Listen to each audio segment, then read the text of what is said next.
महिमा हो तेरी, महिमा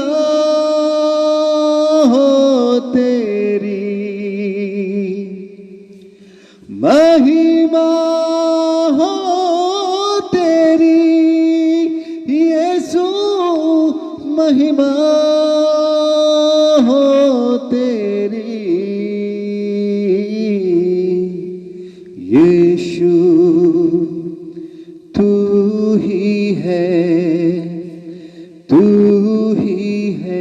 हमारा प्रभु। परमेश्वर का धन्यवाद हो, परमेश्वर ने अभी तक हमें संभाला है। मैं आपके साथ इस विषय के ऊपर बातें करूंगा कि आत्मिक जीवन में दुष्टात्माओं के 5 निशाना। आत्मिक जीवन में दुष्टात्माओं के 5 निशाना देर होने से पहले हमें जानना जरूरी है। मैं आपको अनुरोध करता हूं, हमारे चैनल यानी कि सर्वेंट मिहिर पानी चैनल को सब्सक्राइब कीजिए, बेल आइकन को दबाइए, शेयर कीजिए ताकि दूसरे भी गाने के माध्यम से, वचनों के माध्यम से परमेश्वर से आशीष को प्राप्त कर सके। आइए हम प्रार्थना करते हैं। परमेश्वर, हम धन्यवाद देते आज के सुंदर समय के लिए। आपके वचन से हम सीखने के लिए जा रहे हैं। पवित्र आत्मा परमेश्वर हमें मदद कर ताकि हम सीख सके, अपने जीवन में लागू कर सके। मैं प्रार्थना करता हूं जितने लोग सुनेंगे हर एक को परमेश्वर आशीष कीजिए, आत्मिक रूप से, शारीरिक रूप से, आर्थिक रूप से, मानसिक रूप से और सामाजिक रूप से। धन्यवाद देता हूं प्रार्थना सुनने के लिए, यीशु के नाम में मांगता हूं, आमीन। मेरे प्यारों, हमारे लिए आत्मिक युद्ध है। हम सब एक आत्मिक युद्ध में हैं, जगतपति शैतान और दुष्ट आत्माओं के साथ। जो भी है, हमारे परमेश्वर पिता हमारे साथ है।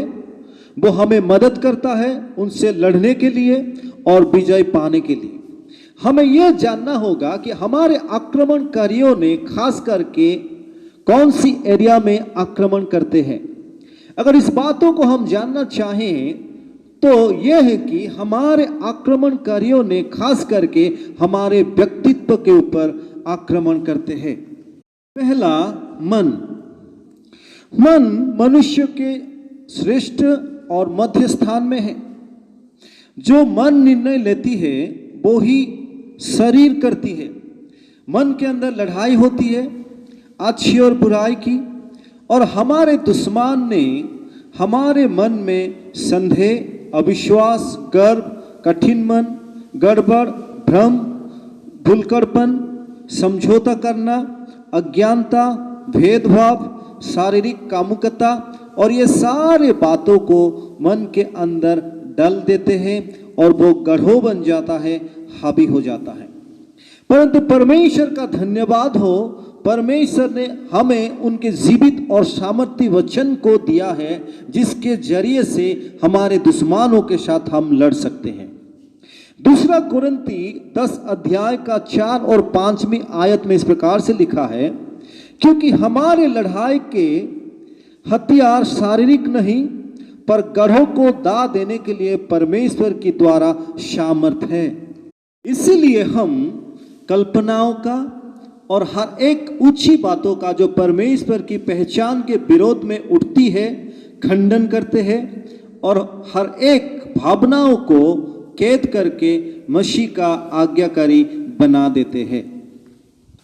तो यहां हमको जानना है और विश्वास करना है कि परमेश्वर का जीवित वचन हमारे हथियार है जो गढ़ों को दाद देने के लिए सामर्थी है। वो परमेश्वर के पहचान के विरोध में उठने वाली बातों को खंडन और कैद करती है।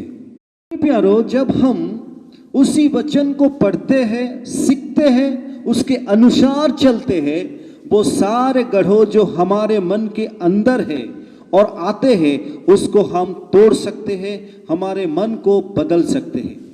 मेरे प्यारो, हमारे सोच और विचार का जिम्मेदार सिर्फ और सिर्फ हम ही हैं। इसलिए निरंतर प्रभु के वचन का अध्ययन करें, अच्छे सोच को लाए, जैसे कि कुलुसिया 3 का 2 आयत में इस प्रकार से लिखा है, पृथ्वी पर की नहीं परंतु स्वर्गीय वस्तु पर ध्यान लगाए, तो हमें स्वर्गीय बातों को और ऐसे बातों को सोचे जो हमें मदद करेगा परमेश्वर के साथ आगे बढ़ने के लिए। हमें ऐसा सोचना चाहिए जैसे कि मैं परमेश्वर का संतान हूँ, परमेश्वर मेरे लिए मेरे जन्म से पहले ही अच्छे योजना रखा है, मैं अच्छे और सुंदरता से बना हूँ, परमेश्वर मुझे बहुत ही प्यार करता है, मेरे सुधि लेता है और हर बातों का ख्याल रखता है और मेरा पिता है, मैं उसके संतान हूँ। ऐसे अच्छे अच्छे बातों का सोचना है। और बाइबल भी बताती है प्रभु हमें आत्मा दिया है संदेह और भय करने के लिए नहीं, परंतु सामर्थ, प्रेम और आत्मसंयम के लिए। और बाइबल ये भी बताती है मत्ती उसका 22 का 37वां आयत में, तू परमेश्वर अपने प्रभु से अपने सारे मन और अपने सारे प्राण और अपने सारे बुद्धि के साथ प्रेम कर। तो अगर हम अपने सारे मन के साथ उसको प्रेम करें तो वह हमें साथ देगा और हमें हमारे अंदर में जो गढ़ो है उसको भी तोड़ने के लिए और उसके ऊपर विजय पाने के लिए हमें मदद करेगा। तो आइए हम दूसरी बातों को देखेंगे। दूसरी बात यह है कि संभोग और सहवास। संभोग और सहवास। संभोग, ये जो मन हमारे अंदर में है, ये जो अनुभव हमारे अंदर में है, हमें जब परमेश्वर बना रहा था उसी समय में हमारे जीवन में ये इसको डाला गया है ताकि हम फूले, फले और भर जाएं। कुछ लोग सोचते हैं ये गलत नहीं है और कुछ लोग सोचते हैं ये गलत है। बाइबल उसको गलत ठहराती है जो कि नियम के बाहर जाके ऐसे कामों को करते हैं। मतलब अपने पत्नी और पति को छोड़कर जो अन्य लोगों के साथ ऐसे करते हैं उनको बाइबल गलत ठहराती है। पर दुष्टात्माओं ने संभोग को एक निशाना बना चुके हैं। लोगों के मन में ये अनुभव को डाल देते हैं, उत्तेजित कर देते हैं, के चलते बहुत सारे लोग आत्मिक जीवन में गिर चुके हैं। बाइबल बताती है याकूब उसका 1:14 में, परंतु प्रत्येक व्यक्ति अपने ही अभिलाषा से खींचकर और फंसकर परीक्षा में पड़ता है।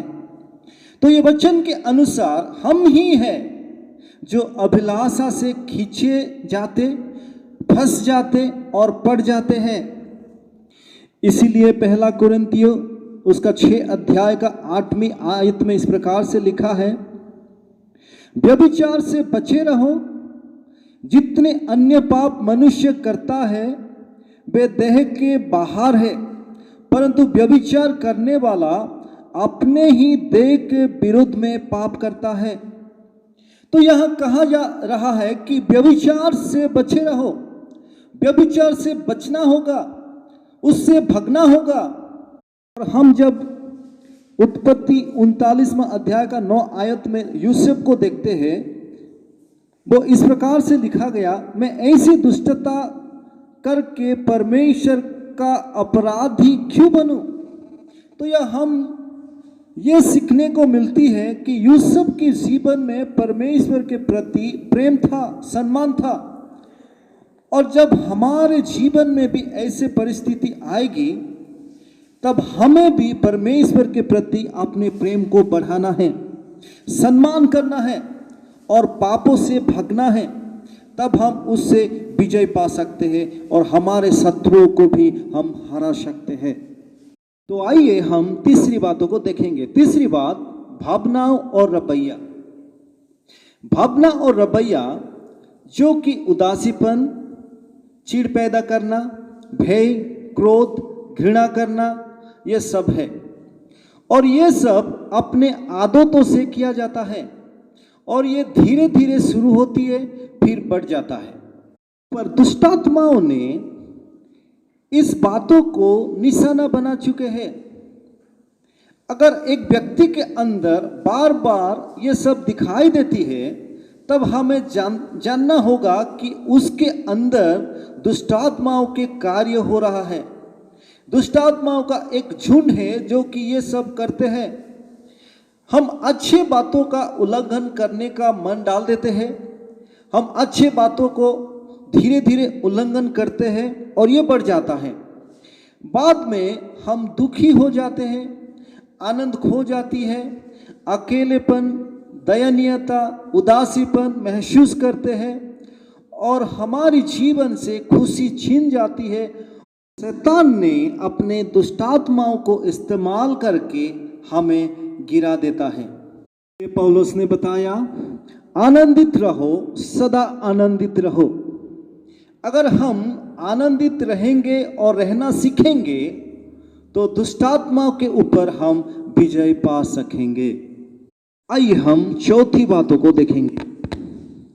चौथी बातें जो कि जीभ और भाषा।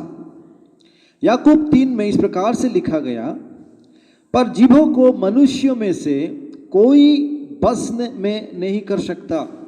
वो ऐसी बल्ला है जो कभी रुकती नहीं, वो प्राण नाशक विष से भरी हुई है।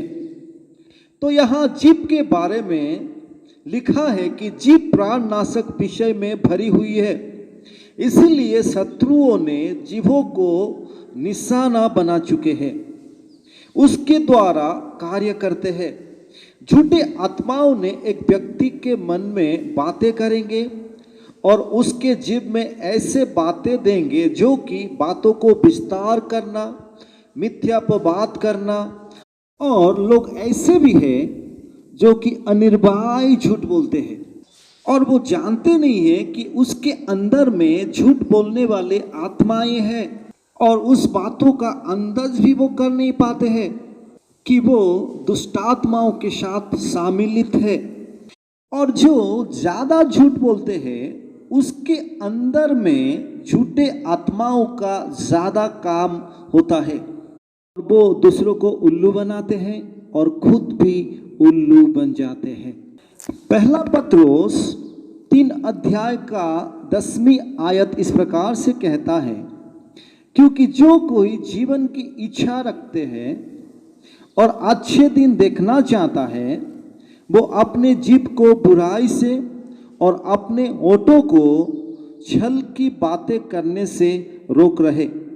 बुराई बातें, छल की बातें और जो गलत है, ऐसे बातों को करने में से हमको रोकना पड़ेगा और हमें आदर और सम्मान देने वाले बातें करना है और हमारे शत्रुओं के ऊपर विजय पाना है।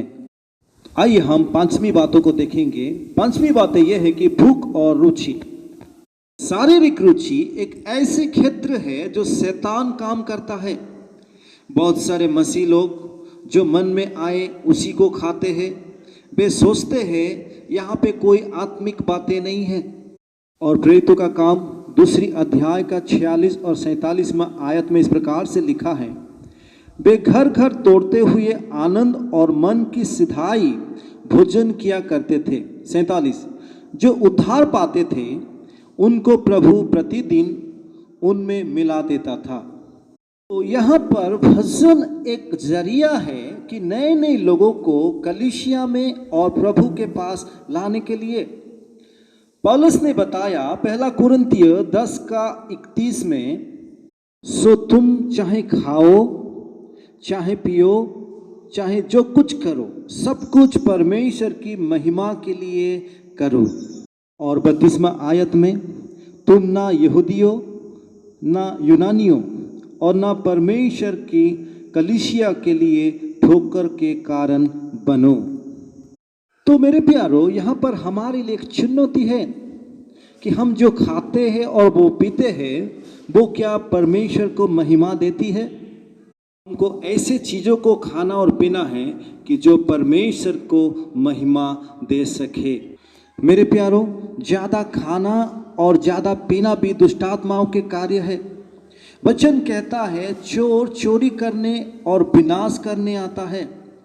दुष्टात्माओं ने भजन के द्वारा, मद्यपान के द्वारा कार्य करते हैं।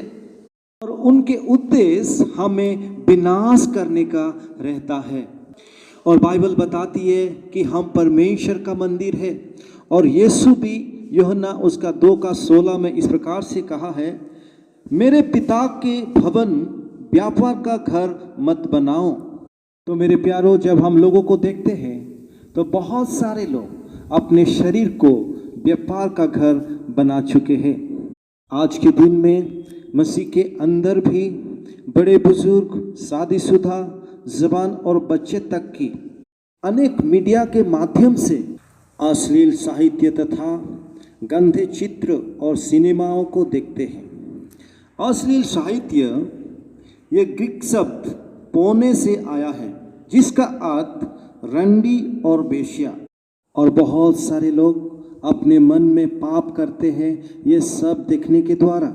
तीतुस उसका 3:3 में लिखा है, क्योंकि हम भी पहले निर्बुद्धि और ज्ञान न पाने वाले और भ्रम में पड़े हुए और रंग रंग के अभिलाषाओं और सुख विलास में दावत में थे। पर परमेश्वर का धन्यवाद हो कि उसकी अनुग्रह हमारे जीवन में आया है, जो हमें ये सारे बातों से छुटकारा दे सकता और वे सारे दुष्टात्माओं के फांदों से बचा सकता है और हमें एक विजय जीवन दे सकता है। और भी बहुत सारे लोगों को हम देखते हैं जिसके जीवन में दुष्टात्माओं ने रुपया और पैसा का लालच दे करके उसको नीचे गिरा चुके हैं। बाइबल पहला थिमोथियुस उसका 6:10 में इस प्रकार से कहती है, क्योंकि रुपया का लोभ सर्व प्रकार की बुराई का जड़ है। तो हमें ये सारे बातों में मन न लगा के, और शैतान जो वे सारे बातों को गढ़ बना चुके हैं, उनको परमेश्वर के वचन के शक्ति के द्वारा तोड़ गिरा दे और हमारे शत्रुओं के ऊपर विजय पाए और एक विजय आत्मिक जीवन जिए। प्रभु हम सभी को आशीष करे। परमेश्वर हम धन्यवाद देते हैं हमारे साथ वचन के माध्यम से बातें करने के लिए। जितने भी सुने हैं प्रभु, हर एक को तू आशीषित कर। आत्मिक जीवन में शत्रुओं का जो सामना करना हो रहा है प्रभु, शत्रुओं के साथ आपके वचन को अध्ययन करने के द्वारा, पालन करने के द्वारा, जीवन में प्रयोग करने के द्वारा विजय प्राप्त करने के लिए मदद करना। यीशु के नाम में मांगते हैं, आमीन, आमीन, आमीन।